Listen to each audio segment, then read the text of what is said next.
ये बात उन दिनों की है जब मैं 8वीं और 9वीं में पढ़ती थी।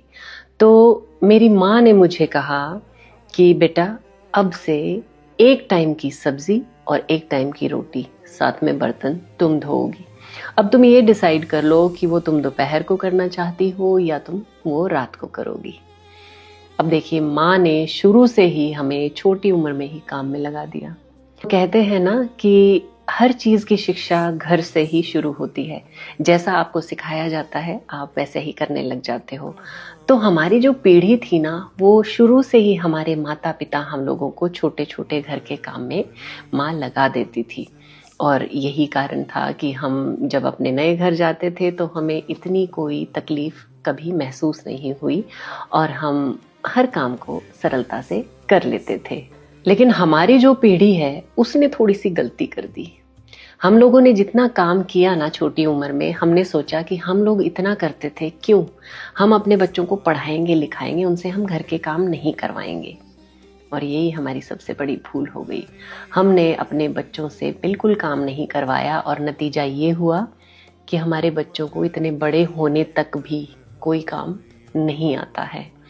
हमने हमारे बच्चों के लिए वो सब किया जो शायद हमें नहीं करना चाहिए था। हम लोगों ने उनकी सिर्फ ज़रूरतें ही पूरी नहीं की, बल्कि हद से ज़्यादा पूरी की।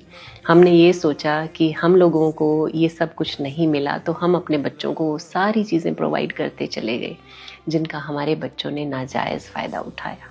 हम लोग आज भी जब अपने माता पिता के घर जाते हैं तो हम उन्हीं के हिसाब से उनके घर में रहते हैं, लेकिन हमारे बच्चे हमारे घर आते हैं तो भी अपने हिसाब से रहते हैं और अपने घर जब हमें बुलाते हैं तो हमें उनके हिसाब से रहना पड़ता है। मतलब समझ में नहीं आता है कि हमने उनके लिए अच्छा किया या हमने उनके लिए कुछ गलत कर दिया। हर माता पिता ये भी उम्मीद करता है कि उनके बच्चे बदले में कम से कम उनसे इज्जत से बोलें, प्यार से बोलें। तो हमारी पीढ़ी के जितने भी माता पिता हैं उन सभी का आज यही, लगभग सभी का यही दुख है कि उनके बच्चे बहुत रिबेलियस हैं।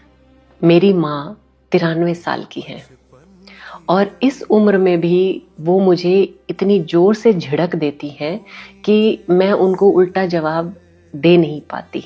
गधों की तरह बच्चों के आगे भी काम किया, सास ससुर के आगे भी काम किया, अपना घर भी संभाला, नौकरी करने बाहर भी गए, लेकिन कुल मिलाकर हमने क्या हासिल किया? कुछ भी नहीं। ना हम घर के रहे, ना हम घाट के।